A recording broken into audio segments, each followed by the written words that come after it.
Hey guys, good morning, welcome back to our channel. তো এখন বাজে সকাল 11টা, আর এখনও পর্যন্ত আমি দোকানে যেতে পারিনি, তার কারণ এখনও পর্যন্ত আমার কাজ সারা হয়নি। তো রান্নাবান্না সমস্ত হয়ে গেছে। সকাল থেকে তোমাদের সাথে দেখা করিনি, কারণ প্রত্যেকদিন সকাল থেকে ভিডিওটা স্টার্ট করি। তো আজকে ভাবলাম যে স্নান টান করি, তারপর স্টার্ট করি। সমস্ত কাজবাজ হয়ে গেছে, শুধুমাত্র সিঁড়িটা আছে, সেটা ঝাড়ু পোছা করবো, তারপরে দেখুন বেরিয়ে যাবো। তো শ্যাম্পু করলাম, যার জন্য আরও লেট। আর কাচাকুচি হয়ে যাচ্ছে অনেক কটা, আর এইগুলো দিয়ে না আমার প্রচণ্ড জ্বালা পোড়া করছে। আমি জানি না কেন এখানে একটা পিম্পল উঠেছে, হচ্ছে ব্যাপার। আর তো চলো আমি কাজ বাজ করি, তারপর আপনার সাথে দেখা করছি। টাটা। আজকে আমি উঠেছি 9:30টার সময়তে। কেন বলো তো, আমার আজকে মাজা থেকে পা পর্যন্ত এত যন্ত্রণা করছে, আমি উঠতেই পারছি না। তারপর ও উঠলো, উঠে মানে কালকে থেকেই যন্ত্রণা করছিল। তো তাও আমি বললাম যে তোমাকে উঠতে হয় না, আমি উঠে রান্নাবান্না করব। কিন্তু সত্যি বলতে জানো তো, আজকে উঠতেই পারিনি। উঠেছিলাম, উঠে বসে এত যন্ত্রণা করছে। আমি শুয়ে শুয়ে কিন্তু দেখছি যে ও উঠলো, উঠে রান্নাবান্না করতে গেল। আর আজকে তেমন কিছু সবজি অবশ্য হতো না, শুধু পোস্ত হতো আর একটু ডাল হতো। ডালটা অবশ্য আমি ওঠার পরে ডিসাইড হলো। তারপর দেখছি যে না, বেচারা একা একা রান্নাবান্না করছে। তো তারপর আমি উঠে তখন দেখি যে ও সমস্ত সব কিছু হয়ে গেছে। মানে ওদিকে চিড়ে ভেজানো, তারপর আলুটাও কালকে রাতে কাটা ছিল না, আলু কেটে তারপর ওদিকে পোস্তটা দিয়ে, মানে সমস্ত হয়ে গেছে, শুধু পোস্তটা ঢাকা দিয়ে রেখে দিয়েছে। আর মানে ফুটছে আর কি। তো হয়ে গেছিলো। তারপর আমি উঠে আমি দেখছি একটুখানি ডাল করি, তাহলে আমার অনেক দিন ধরে ডাল খেতে ইচ্ছা করছে। আমি তো দুপুরে ভাত খাই, ও নিয়ে যাবে না, আমি আমার জন্যই বসাবো আর কি। তো তারপর আবার ডালটা সেদ্ধ বসিয়ে ওদিকে আবার কাজ করছিলাম।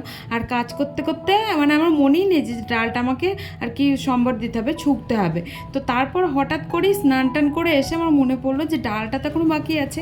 তারপর এই যে দেখতে পাচ্ছ, মাথায় গামছা টামছা জড়িয়ে এখন ডালটাকে সম্বর দেবো। তো ঠিক মতন ফোটাতে পারবো না, কারণ প্রচুর লেট হয়ে গেছে। তো আমি এখনো চেঞ্জ করে রেডি হব, তারপর যাব দোকানে। আসলে স্নান টান করে নাইটিটা পরে আগে উপরটা মুছে আসলাম। আজকে আর স্নান করার আগে মুছিনি, স্নান টান করেই মুছে টুছে আসলাম। আর যেহেতু একটা বাজ বাড়তি হয়ে গেছে আমার, যার জন্য অনেকটাই লেট হয়ে যাচ্ছে। যে দেখতে পাচ্ছ আমি একদম রেডি, ডালটা ফুটছে, ডালটা ঢাকা দিয়ে চলে যাবো। বাদ বাকিটা দুপুরবেলা এসে ফোটাবো, কারণ অলরেডি অনেকটা টাইম মানে আমার লেট হয়ে গেছে, 11:15 বাজে এখন।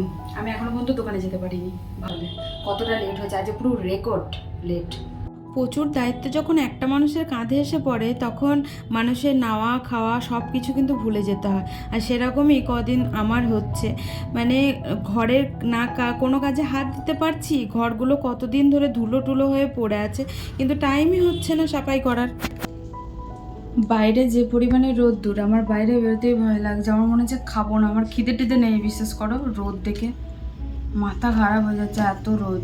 যাবো এখান থেকে এইটুকু, বেশিক্ষণ না, কিন্তু তাও মনে হচ্ছে খেতে আসছে তাড়িয়ে। বলবো আজকে তাও তো গরমটা একটু কম আছে, আজকে মনে হয় 43 ডিগ্রি। এ কদিন তো সমানে 45 ডিগ্রি চলছিল, আজকে সর্বোচ্চ উঠবে 43 ডিগ্রি। তারপর কমবে কালকে, কালকে মনে হয় 40। তো চলে এসেছি বাড়ি, আর বাড়ি এসেই ভাত টাত বেড়ে নিলাম। আর আজকে তোমাদেরকে দেখাইনি না কি রান্না হয়েছে, দাঁড়াও দেখাই। ওই যে ডালটা আমি করে রাখার টাইম পাইনি, মানে হালকা ফুটিয়ে আমি গেছিলাম, কিন্তু এসে আমি টেস্ট করে দেখলাম নুনও হয়নি, আবার একটু জল জল লাগছে। তাই আবার আমি ফোটালাম একটু ভালো করে। আর ডাল হয়েছে, পোস্ত হয়েছে, ভাত, আর হচ্ছে একটা লেবু ছিল সেই রবিবারের। ওই রাইসে লেবু, মানে ওই চালের মধ্যে লেবুটা দিলে ভাতগুলো সাদা হয়। যেহেতু ভিনিগার অত বড় ডাব্বা কিনে কী করবো, ভিনিগারে সেরকম তো কোনো রকম তরকারি হয় না, তার জন্য আমি বলেছি না একটু লেবু আনতে। ওই লেবুটাই ছিল, হাফটা কেটে নিলাম, হাফটা আছে। তাহলে দেখাই তোমাদেরকে। এই যে পোস্ত আজ সঞ্জু করেছে, এটুকু আছে, আর আমি একটু নেবো আর একটু রেখে দেবো। আর এই যে ভাতটা আমি আজেরে নিলাম হাঁড়ি থেকে, কারণ প্রত্যেক দিন আমি হাঁড়ি থেকে আজেরে নিই। হাঁড়িতে যেহেতু 1 হাঁড়ি করে জল ভরে রাখি পরের দিন ভাতের জন্য। আর এই যে আমার ভাত বেড়ে নিয়েছি, নুন নিয়েছি, লেবু নিয়েছি। ও যেহেতু ডাল নিয়ে যায়নি, কারণ ও তো শুধু পোস্ত নিয়ে গেছে, রুটি নিয়ে গেছে। আমার যে টাইম হয়নি জানো, যে ওই যেটা করে দেবো সুজিটা, মানে টাইম ছিল না। আর সকালবেলা তোমাদেরকে বলেছি কিনা জানি, আমার শরীরটা খুব খারাপ হচ্ছিলো, মানে আমার মাজা থেকে পা পর্যন্ত প্রচণ্ড যন্ত্রণা করছিল, যার জন্য আমি আর উঠিনি। ওই করেছে রান্নাবান্না। তো চলো খাওয়া দাওয়া করে নিয়ে, খিদে পেয়েছে প্রচণ্ড। জল টল খেলাম, তো মানে জল খেলাম ঠান্ডা জল, অমৃত।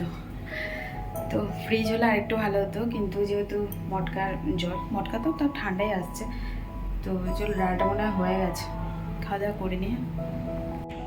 দেখো পুরো ডালে চান করব আমি। আমার ডাল খুব ভালো লাগে খেতে, জানো তো। উফ, তো এসছি জল ভরতে, এখন বাজে 6:30, আজ লেট করে জল এসছে। ওই 6:15 সময় এলাম, মানে 6টার সময় জল এসছে, তারপরে আমিও একটুখানি লেটই এসছি। এখন মোটর চালিয়েছি, জলটা ভরুক, ততক্ষণে আমার কিছু জামা কাপড় আছে দেখাই। কবের থেকে যেগুলো ভাঁজ করিনি আমি নিজেও জানি না, বিশ্বাস করো। লাস্ট আমি কবে ভাঁজ করেছিলাম আমি তাও জানি না, হয়তো সোমবার থেকে একটা জামা কাপড় আমি ধরিয়ে নিয়ে হাতে দিইনি।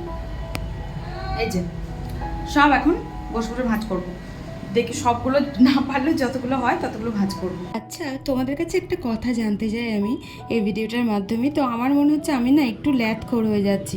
এটাকে ল্যাথখোর বলে নাকি এটাকে কাজের প্রেশার বলে, আমি সেটাই বুঝতে পারছি না। কারণ এই যে তোমাদেরকে বললাম জামা কাপড়গুলো ছিল হচ্ছে আমি লাস্ট গোছ করেছি সোমবারের দিনকে, যেটা তোমাদেরকে দেখিয়েছি ব্লগে। তারপর কিন্তু আমি কোনো রকম জামা কাপড় গোছ করিনি। ওই মাঝে মাঝে একটা দুটো গোছ করতাম, দেখো এর মধ্যে আছে একটা দুটো গোছ করা, আর ওই রকমই কিন্তু পড়ে থাকতো। তো ওটাই বুঝতে পারছি না আমি কি সত্যিই অনেকটা ল্যাথখোর হয়ে গেছি। কারণ আগেও তো আমি কাজ থেকে বাড়ি এসে রাত্রিবেলাতে জামা কাপড় গোছ করে কাবাডে ঢুকিয়ে তারপর শুতাম। কি জানি দিন দিন যেন কেমন হচ্ছি। বাড়ি আর এখন বাজে 9:30। এখন বাজে 9:30, আর ও চলে এসেছিলো আগেই। এই যে ওর এখন কাজ নেই যেহেতু, যার জন্য ওখানে কাজটা বন্ধ হয়ে গেছে ওর। আর এই যে ও এসে ডিম সিদ্ধ করেছিল, 4টে ডিম আছে, আর এনেছে চপ। যেদিনকে তরকারি থাকে সেদিনকে প্রচুর তরকারি। আর আজকে কি বলতো, আজকে যেহেতু ও করেছিল তো সবজিটা, এবার আলুটা অল্প কাটা হয়ে গেছে, যার জন্য তরকারিও অল্প আছে, মানে একজনের মতন হবে। ডালটা অনেকটা আছে, ডাল, চপ মাখা, পোস্ত একটুখানি করে হবে, ডিম সিদ্ধ, উফ জমে যাবে, পুরো ক্ষীর হয়ে যাবে। আর কালকে সবজির জন্য এনেছে এই যে কুমড়ো, কালকে কুমড়ো দিয়ে আলু দিয়ে হবে, মিষ্টি মিষ্টি করে, আর একটু সুজি হবে। এই হচ্ছে রান্না বান্না। তো চলো, ও চপটা মাখবে, চপ মাখার দায়িত্ব আমি নেই। আর ডিমটা এমনি সিদ্ধ খেয়ে নেবো। আমি ভেবেছিলাম যে ভাজা খাবার, ওর পায়ে কদিন ধরে কি হয়েছে আমি জানি না, পা দেখালাম না, এই দেখো ফেটে রক্ত বেরোচ্ছে না, বেরোচ্ছে এবার, কুলাটি হচ্ছে কুলাটি, তো ফেটে রক্ত বেরোচ্ছে, তার জন্য খুব ব্যথা করছে, হাঁটতে প্রবলেম হচ্ছে, এই হচ্ছে ব্যাপার। তো চলো আজকের মতন ব্লগটা এখানেই এন্ড করছি। না তোমাদেরকে ডিনারটা দেখাবো, এন্ড করবো না, পরে এন্ড করছি। আগে সাজিয়ে নিই পুরোটা, তারপর হ্যাঁ আমি ডিমটা ছাড়াই, ততক্ষণ ডিমটা এই যে ভাত, 2টো করে ডিম সেদ্ধ, পোস্ত আর চপ মাখা, আর এই যে ডাল।